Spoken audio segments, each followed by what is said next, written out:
ஆஸ்திரேலியாவில் நடந்திருக்கக்கூடிய ஒரு சம்பவம் இன்னைக்கு உலகம் முழுவதும் மறுபடியும் போருக்கான அத்தியாயத்தை தொடங்க போகுதோ அப்படிங்கிற அச்சம் இருக்குது. ரெண்டாவது, அதில் சம்மந்தப்பட்டிருக்கக்கூடிய நபர் ஒரு இந்தியர் அப்படிங்கிற பகீர் ரிப்போர்ட்டு. இதை சொன்னது யார், அதற்கான ப்ரூஃப் என்ன, அதையும் இந்த வீடியோவில் நம்ம பார்க்க போகிறோம். சரி, ட்ரம்ப் இப்படிப்பட்ட நேரத்தில் சிரியா மீது நான் போர் தொடுக்க போகிறேன் அப்படிங்கிற ஸ்டேட்மெண்ட்டை கொடுத்துருக்கார். ஆஸ்திரேலியாவில் நடந்த சம்பவத்துக்கு காரணம் ISIS அப்படின்னு அவர் சொல்லியிருக்காரு. அதோடு அவர் சேர்த்து வைத்து செய்திருக்கக்கூடிய விஷயம்தான் இங்கே கூடுதலான ஒரு பகுப்பாய்வு செய்ய வேண்டிய தேவை இருக்குது. உக்ரைனுக்கும் ரஷ்யாவுக்கும் இடையில் நடக்கக்கூடிய போரில் பெர்லினில் வச்சு உக்ரைனுடைய அதிபரை முடிச்சு விட போகிறாங்க. இதெல்லாம் தாண்டி ட்ரம்பினுடைய மருமகன் செய்யக்கூடிய காரியம் என்ன, ஸ்லோவேக்கியா அப்படின்னு சொல்லிட்டு ஒரு நாடு, அவங்க செஞ்சுருக்கக்கூடிய சம்பவம் என்ன, ஒட்டுமொத்த ஐரோப்பாவுமே இப்போது கச்சுப்புன்னு இருக்கிறதுக்கான காரணம் ஃப்ரான்ஸில் இருந்து தொடங்குது. இப்படிப்பட்ட டீட்டெயில் ரிப்போர்ட்டு தான் இந்த வீடியோக்குள்ளே இருக்க போகுது. வாங்க பார்க்கலாம் உறவுகளே. இது Prasad signature media broadcasting private limited. நீங்க நியூஸ் ரீடரா மாறணுமா, கண்டென்ட் கிரியேட்டரா உருவாகணுமா, சேட்டலைட் சேனல்ல ரிப்போர்ட்டரா வேலை பார்க்கணுமா, டாக்குமெண்ட்ரி மேக்கிங்ல இருந்து ஜேர்னலிசம் பற்றிய முழுமையான பயிற்சி பெற உங்களுக்கான அருமையான வாய்ப்பு. எங்களை தேடி வாங்க. ஆன்லைன் மற்றும் நேரடி பயிற்சி வகுப்புகளும் சர்டிபிகேட் கோர்ஸாவே கத்துத்தரும். மீடியா துறையில் 10 ஆண்டுகளுக்கு மேல அனுபவம் உள்ளவர்கள் பயிற்சி கொடுப்பார்கள். வாய்ஸ் ஓவர் தொடங்கி வாய்ஸ்லெஸ் பீப்புளுக்காக உங்களை சிறந்த ஜேர்னலிஸ்டா உருவாக்க வேண்டியது எங்களோட பொறுப்பு. ஸ்கூல்ஸ் அண்ட் காலேஜஸ்ல ஜூனியர் ஜேர்னலிஸ்ட்ங்கிற பேர்ல ஒர்க் ஷாப்பும் கண்டக்ட் பண்ணி கொடுக்கிறோம். மோட்டிவேஷனல் ஸ்பீக்கரா கடந்த 15 ஆண்டுகளா கல்வி நிறுவனங்களுக்கு நிகழ்ச்சிகளும் நடத்தி தரோம். தொடர்புக்கு 9944790333 94493594 prasad@gmail.com. உங்களுடைய தொழில் சம்பந்தமான விளம்பரங்களை நமது சேனலில் ஒளிபரப்ப உங்களுக்கான அருமையான வாய்ப்பு. நீங்க என்னதான் ஓடி ஆடி மக்கள்கிட்ட பிரச்சாரம் பண்ணாலும், நீங்க அந்த நாட்டினுடைய அதிபரே கூட ஆயிட்டா கூட மக்கள் தொடர்ச்சியாக உங்கள்கிட்ட சப்போர்ட்டுக்கு இல்லைன்னா அந்த நாடு டோட்டலாக காலியாகிடும், அதிபரும் காலியாகிடுவார். அப்படிப்பட்ட நிலையில தான் பிரான்சினுடைய அதிபர் இம்மானுவேல் மேக்ரான் இருக்கார். விவசாயிகளுடைய தொடர் போராட்டம். இப்போ என்னடானா, உக்ரைன் போரில் பிரான்ஸ் தலையிடக்கூடாது அப்படின்னு மக்கள் வெகுண்டெழுந்து போராட்டம் பண்ணுறாங்க. நீ எப்படி அதுக்குள்ளே போகலாம்? உன் நாட்டில் உள்ள நிலைமையை நீ பார்க்க முடியல, நீ எப்படி உக்ரைன் பஞ்சாயத்துக்குள்ளே போய் இங்கே சரி பண்ண போகிறேங்கிற? மேக்ரான் இதெல்லாம் சரியில்லை, 2027 எலெக்ஷன் வரப்போகுது, ஸோ ஜாக்கிரதையாக இருந்துக்கோ அப்படின்னு மக்கள் பெரிய வார்னிங் ஒன்று கொடுக்குறாங்க. இது ரிலேட்டடாக போராட்டம் அப்படிங்கிறது தொடர்ச்சியாக நடந்துக்கிட்டே இருக்குது.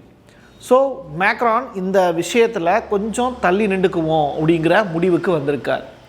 அதனால தான் ஃப்ரான்ஸில் நடக்கப்பட வேண்டிய மீட்டிங்கு இப்போது ஜெர்மனிக்கு போயிருக்கு. யார்? விட்காஃப், ட்ரம்பினுடைய மருமகன், ஜெலன்ஸ்கி, இவங்க எல்லாருமே இப்போ ஜெர்மனியில் இருக்காங்க. அடுத்ததான் ரொம்ப முக்கியத்துவம் வாய்ந்த ஒரு செய்தி, டூம்ஸ்டே ரேடியோ. இதை பற்றி நம்ம பிரசாத் சிக்னேச்சர் பார்க்குறவங்களுக்கு நன்றாக தெரியும். ரஷ்யாவினுடைய வானொலி ரொம்ப வருஷத்துக்கு முன்னாடி நிறுவனது. அப்பப்போ உலகத்தில் ஒரு பேரதிர்ச்சி ஏற்படக்கூடிய ஒரு நிகழ்வுகள் அரங்கேறும் போது அது பேச ஆரம்பிச்சிடும். அதுக்கு பேச மட்டும்தான் தெரியும். கரெக்டாக சிக்னல் கரெக்டான ஒரு வார்த்தை, டேஞ்சரான ஒரு வார்த்தைகள் கேட்கும்போது அது அலாம் அடிக்க ஆரம்பிச்சிடும். அது கடந்த ஒரு வாரத்தில் மட்டும் 15 வார்த்தைகளை கக்கியிருக்கு. உதாரணமாக சொன்னால் வாமிட் பண்ணியிருக்கு. அதை எடுத்து பார்க்கும்போது தான் வேர்ல்டு வைடாக ஷாக் ஆகிறாங்க.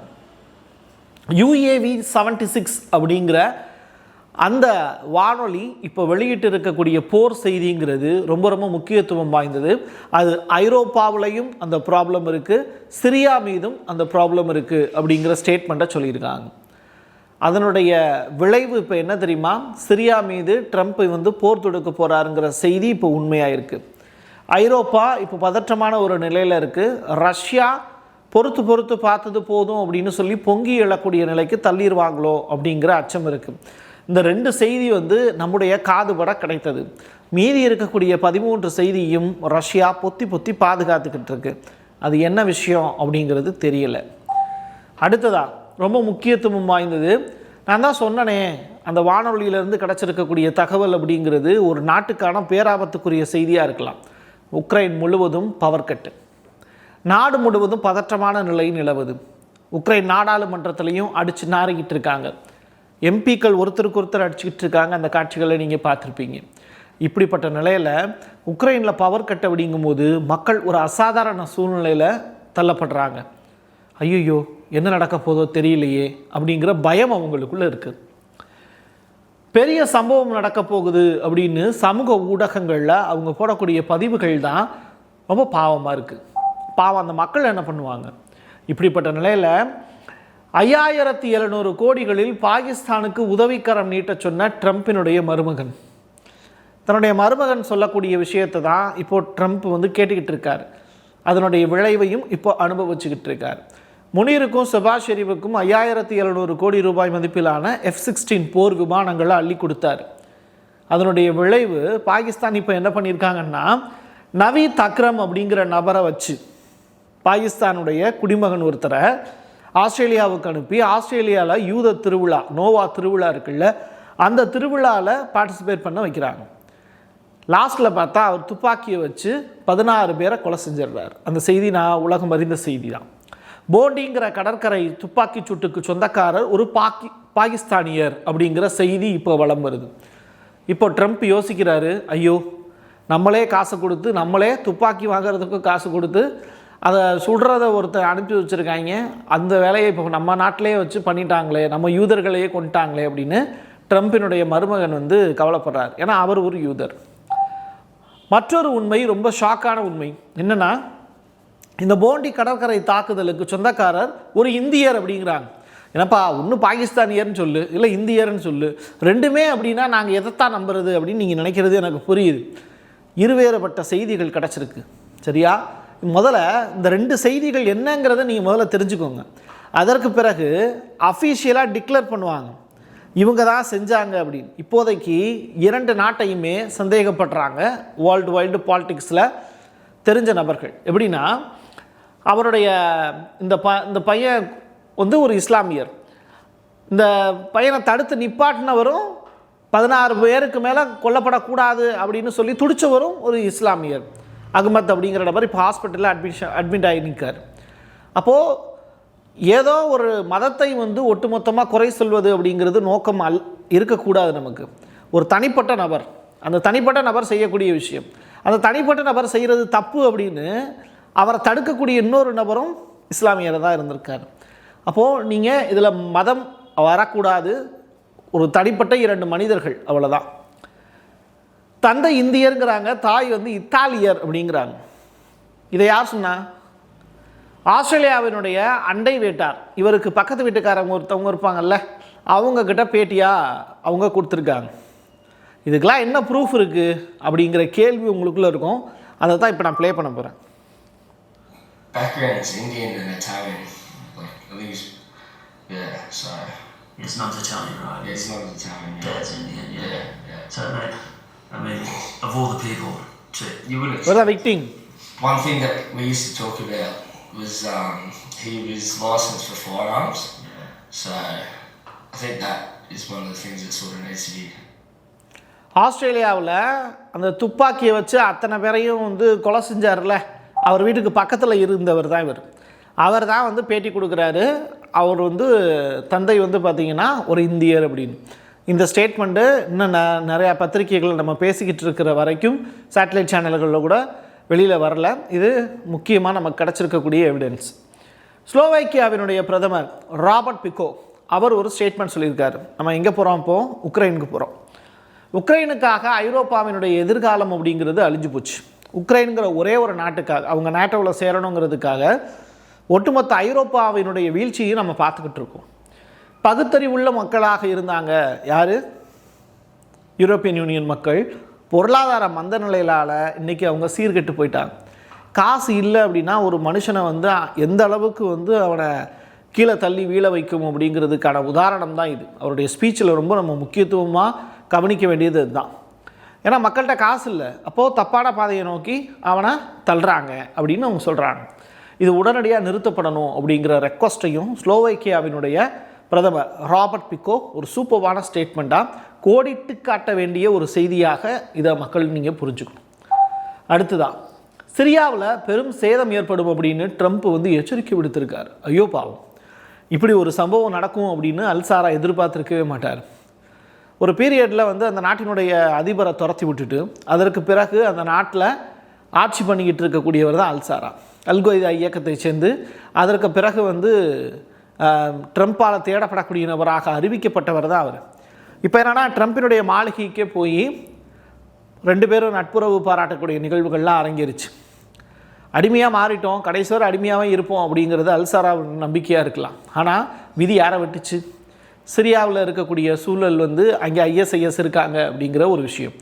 இப்போது அந்த ஆஸ்திரேலியாவில் துப்பாக்கி சூட்டு நடந்ததுக்கு மூல காரணமே ISIS அவங்க தான். ஏன்னா அந்த கொடி வந்து காரில் பறந்ததுன்னு ட்ரம்ப் வந்து மோப்பம் முடிச்சு இப்போ சிரியா மீது நான் போர் தொடுக்க போகிறேன்னு உளவு விமானங்கள் இப்போ சிரியாவை நோக்கி போயிட்டுருக்கு. அப்போது 2 பேருக்கு இடையிலான நட்புறவு அப்படிங்கிறது முடிவடையுமா இல்லை தொடருமா அப்படிங்கிற கொஸ்டின் மார்க்கு. ISIS தானே, அவங்கள மட்டும் அழிச்சுக்கோங்க அப்படின்னு அல்சாரா கை காட்டினா கூட செய்யலாம். அப்படி ஒரு வாய்ப்பு கூட இருக்குது. ஜெர்மனியில் 5 மணி நேரம் ஒரு பெரிய மீட்டிங் ஒன்று நடந்திருக்கு. விட்காஃப், ட்ரம்பினுடைய மருமகன், அதற்கு பிறகு ஜெலன்ஸ்கி இவங்கெல்லாம் சேர்ந்து ஒரு மீட்டிங் வந்து ஆர்கனைஸ் பண்ணி நடத்திக்கிட்டு இருக்காங்க. எதுக்கு? போகிற முடிவுக்கு கொண்டு வர்றதுக்காக. ரசாயன ஆலைக்குள் பதுங்கக்கூடிய உக்ரைனிய வீரர்கள், இதுதான் பெரிய பஞ்சாயத்து. உக்ரைனுடைய வீரர்கள் டைரெக்டாக சண்டைக்கு போகாமல் அவங்க என்ன பண்ணுறாங்க, ரசாயன ஆலைக்குள்ளே போய் ஒளிஞ்சுக்கிறாங்க. இப்போ ரஷ்யா அந்த போர் வீரர்களை அட்டாக் பண்ணணும் அப்படின்னு நினைக்கும் போது அந்த ரசாயன ஆலையையும் தாக்குதலுக்கு உள்ளாகும். ரசாயன ஆலைக்குள்ளே என்ன இருக்கும்? கெமிக்கல்ஸ் இருக்கும். அப்போது அட்டாக் பண்ணும்போது அங்கேருந்து கசிவுகள் ஏற்பட்டுச்சு அப்படின்னா அது உக்ரைனுக்கு பெரிய சேதாரம். இதை யார் மோப்பம் முடிப்பா? IAEA, ரைட்டா? அவங்க மோப்பம் முடிச்சு ரஷ்யா மேலே விசாரணை கமிஷன் அமைக்கிறதுக்கு வாய்ப்பு இருக்குது. ஸோ இதை நோக்கி வந்து உக்ரைன் வீரர்கள் ரஷ்யாவை தள்ளுறாங்க அப்படிங்கிற புகார் இப்போ பேசுபொருளாக மாறியிருக்கு. என்னென்ன இழப்பீடு வேணும் அப்படிங்கிறத உக்ரைனுடைய அதிபர் சொல்லிக்கிட்டு இருக்காரு. அதை வந்து இந்த டீம் வந்து கேட்டு ரஷ்யா கிட்ட சொல்லுவாங்க. அதுக்கு முன்னாடி ட்ரம்ப்பும் புட்டினும் அடுத்த கட்டமாக மீட்டிங் வந்து எந்த இடத்துல வச்சு நடத்தலாம் அப்படிங்கிறது தொடர்பான முடிவுகள் ஜனவரி மாதம் நடக்க போகுதுன்னு சொல்கிறாங்க. இப்படிப்பட்ட நேரத்தில் உக்ரைனுடைய அதிபர் ஜெலன்ஸ்கி ஜனவரி மாதம் இந்தியாவுக்கும் வர்றதுக்கு பிளான் போட்டிருக்காரு. ஆனால் நம்முடைய மோடி அவர்கள் டெல்லியில் ஏற்பட்ட பனிமூட்டம் காரணமாக கொஞ்சம் தாமதமாக ஜோர்டான் போயிருக்கார். ஜோர்டானில் அம்மன் அப்படிம்பாங்க. அம்மன் அப்படிங்கிற வார்த்தையே தமிழ் வார்த்தை தான். நீங்கள் நல்லா தேடி பார்த்தீங்கன்னா உங்களுக்கு புரியும். அந்த அம்மன் அப்படிங்கிற இடத்துக்கு மோடி அவர்கள் ட்ராவல் பண்ணி போயிருக்காரு. ஜோர்டான் அப்படிங்கிற இடத்துல இருந்தால் பாலஸ்தீனத்தினுடைய ஸ்டார்டிங் பாயிண்ட்டும்பாங்க. ரிவர் டு சி அப்படிங்கிற வார்த்தை அந்த மண்ணில் இருந்து தான் தொடங்குது. ஸோ அப்படிப்பட்ட இடத்துக்கு மோடி அவர்களுடைய பயணம் அப்படிங்கிறது ரொம்ப முக்கியத்துவம் வாய்ந்த ஒரு விஷயமாக பார்க்கப்படுது. எது எப்படியாக இருந்தாலும் ஒட்டுமொத்த உலக செய்திகளையும் இந்த ஒற்றை வீடியோவில் உங்களுக்கு புரிகிற மாதிரி சொல்லியிருப்பேன்னு நம்புகிறேன். இது உங்களுக்கு பிடிச்சிருந்ததுன்னா உங்களுடைய நண்பர்களுக்கும் உறவினர்களுக்கும் ஷேர் பண்ணுங்கள். என் கையெழுத்து என் மக்களுக்கான உறவுகளே. மீண்டும் ஒரு பதிவில் சந்திக்கலாம். நன்றி, வணக்கம். Prasad signature media broadcasting private limited. நீங்க நியூஸ் ரீடரா மாறணுமா? கண்டென்ட் கிரியேட்டரா உருவாகணுமா? சேட்டலைட் சேனல்ல ரிப்போர்ட்டரா வேலை பார்க்கணுமா? டாக்குமெண்ட்ரி மேக்கிங்ல இருந்து ஜேர்னலிசம் பற்றிய முழுமையான பயிற்சி பெற உங்களுக்கான அருமையான வாய்ப்பு. எங்களை தேடி வாங்க. ஆன்லைன் மற்றும் நேரடி பயிற்சி வகுப்புகளும் சர்டிபிகேட் கோர்ஸாவே கத்துத்தரும். மீடியா துறையில் 10 ஆண்டுகளுக்கு மேல அனுபவம் உள்ளவர்கள் பயிற்சி கொடுப்பார்கள். வாய்ஸ் ஓவர் தொடங்கி வாய்ஸ்லெஸ் பீப்புளுக்காக உங்களை சிறந்த ஜேர்னலிஸ்டா உருவாக்க வேண்டியது எங்களோட பொறுப்பு. ஸ்கூல்ஸ் அண்ட் காலேஜஸ்ல ஜூனியர் ஜேர்னலிஸ்ட்ங்கிற பேர்ல ஒர்க் ஷாப்பும் கண்டக்ட் பண்ணி கொடுக்கிறோம். மோட்டிவேஷனல் ஸ்பீக்கரா கடந்த 15 ஆண்டுகளா கல்வி நிறுவனங்களுக்கு நிகழ்ச்சிகளும் நடத்தி தரோம். தொடர்புக்கு 9944790333 94493594 prasad.signature@gmail.com. உங்களுடைய தொழில் சம்பந்தமான விளம்பரங்களை நமது சேனலில் ஒளிபரப்ப உங்களுக்கான அருமையான வாய்ப்பு.